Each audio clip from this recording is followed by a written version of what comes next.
Ayan ang kanilang mga eksena sa buhay, hindi ba? So nakita niyo yung pagkatahi-tahi ng lahat. At alam niyo na rin kung bakit nagtatag sila ng pro-China, etc. Because may pera.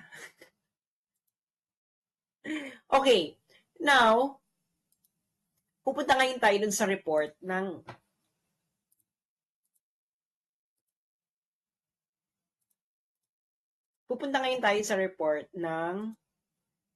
International Republican Institute. Again, ang International Republican Institute, ano again ito class? Ang IRI, sangay siya ng ang IRI, kung natatandaan ninyo. Sangay ng anong organization ang IRI? Please write in the comment section kung natatandaan nyo.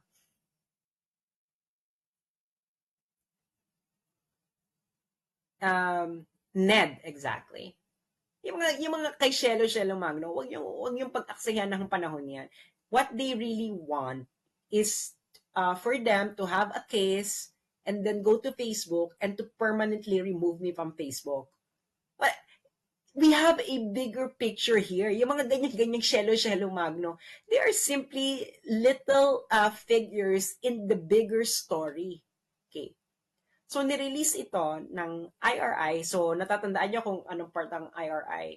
Noong 2023. Pinublish nila to ng mga June 2023. Okay. June 2023.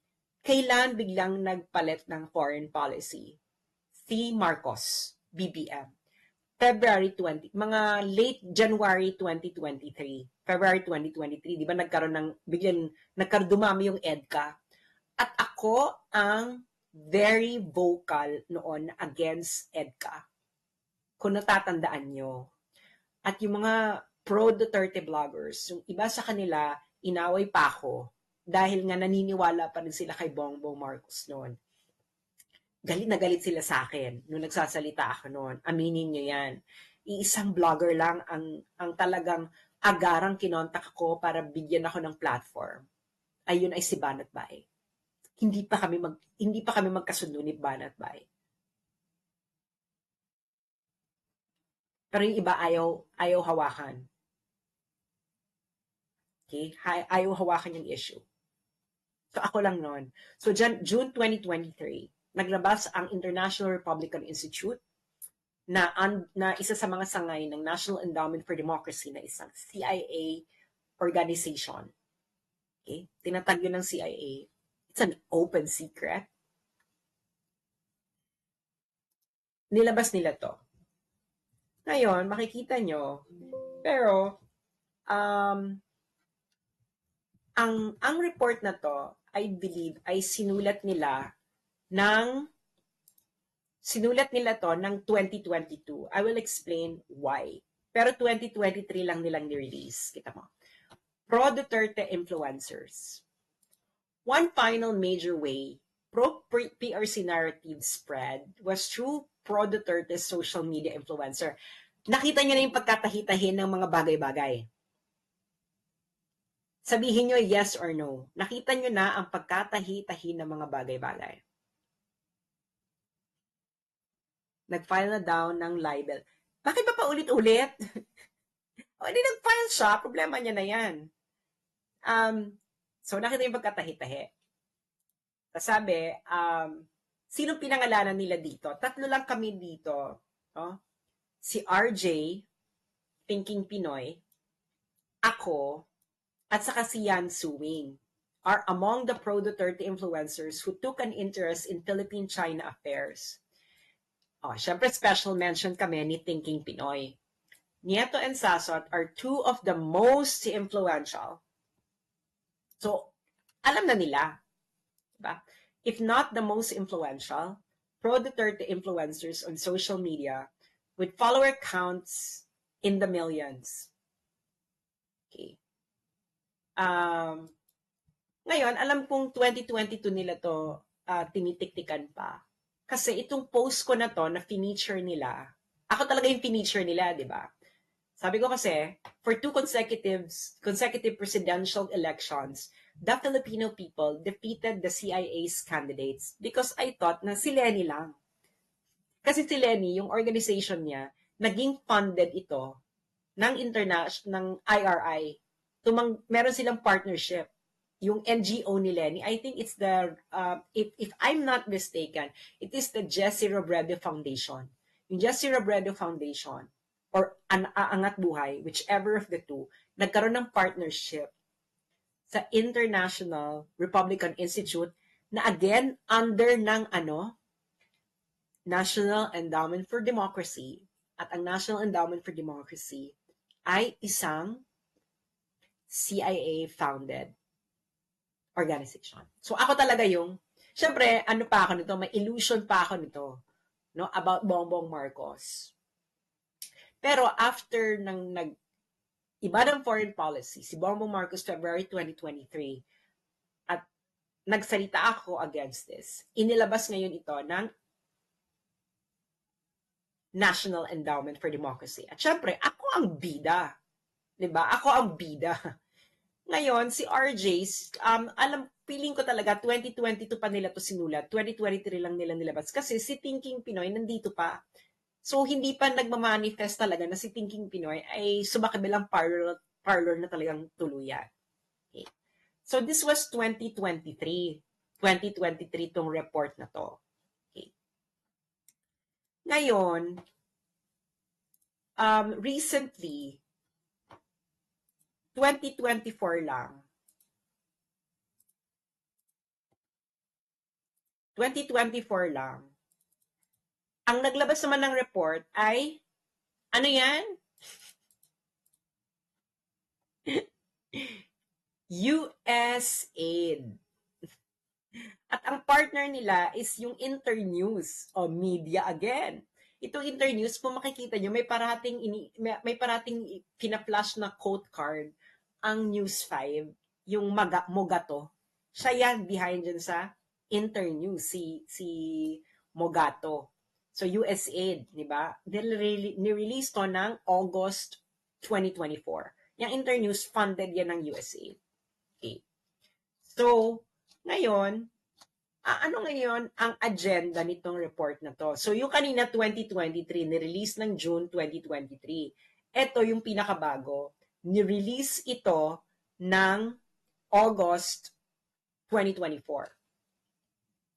So, sino ang nag-funding? United States Agency for International Development. Hindi ba? So sabi, it does not necessarily reflect the views of USAID or the United States government. Siyempre, etos garbanzos. Sila nag-funding. Okay. So ngayon, ang eksena ngayon dyan, okay, pupunta ngayon tayo sa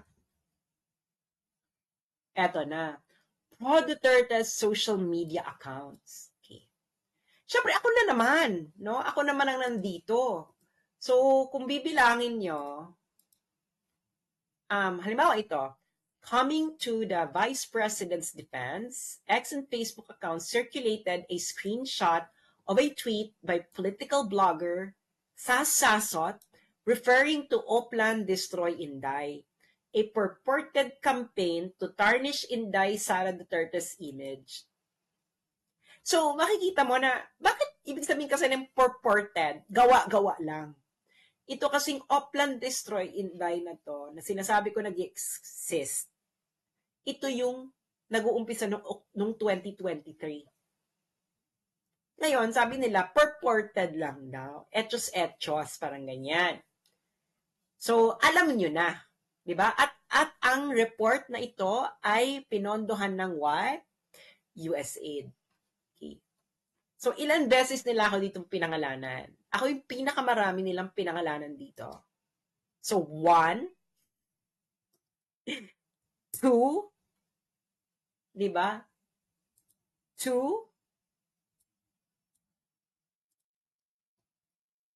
3, 4, 5,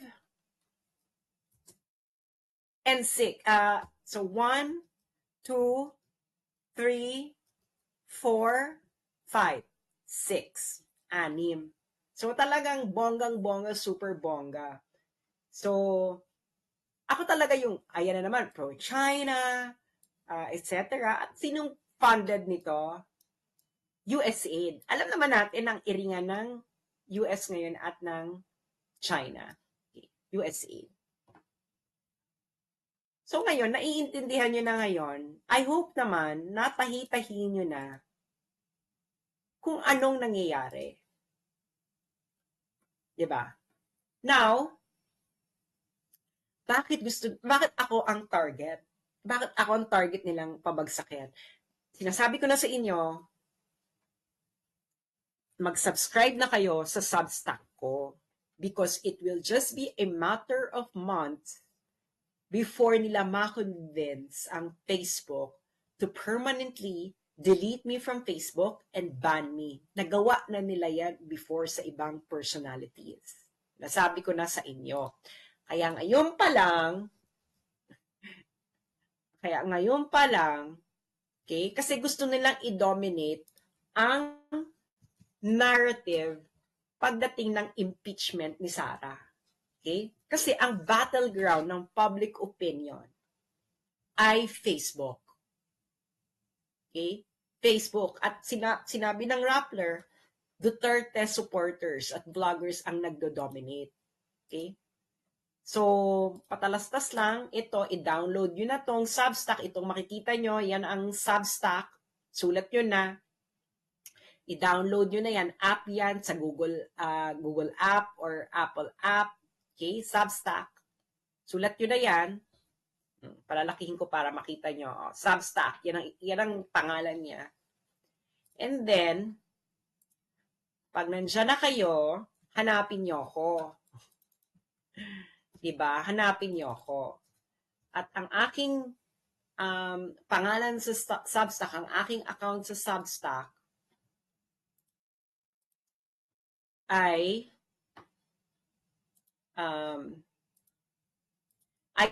ito. Okay. This one. So, isulat nyo na kung sino para hindi na pa ulit-ulit. Ilang beses na rin ako nagpo-post sa Facebook. So, yan, Asian Scholar. At Asian Scholar. Okay. At Asian Scholar. Okay. So, ayan na. Okay. Ngayon, they would like to dominate both foreign policy and, of course, local politics. That's the entire game. Okay? Bakit ako yung talagang gusto nilang pabagsakin ng bonggang-bongga? I'm gonna show you. Okay? Because of my reach, okay? So, itong aking pinaka-latest na reach, the last 90 days, ang views ng aking Facebook, views, ibig sabihin ng views, ilang beses nag-appear ang aking content sa mga news feeds. Okay? In the last 90 days. Last 90 days, 379,308,749. At previous 90 days, about 99 million. So, yung previous 90 days, sobrang laki na. Tapos, nung sumunod na 90 days, itong current 90 days, 379,308,749. At ako pa lang yan. And this is all organic. Okay? This is all organic because wala pa akong pambayad. Kahit gusto kong magbayad, naka-disable po ang boosting function ng aking page. Matagal na. So, this is all organic. Okay?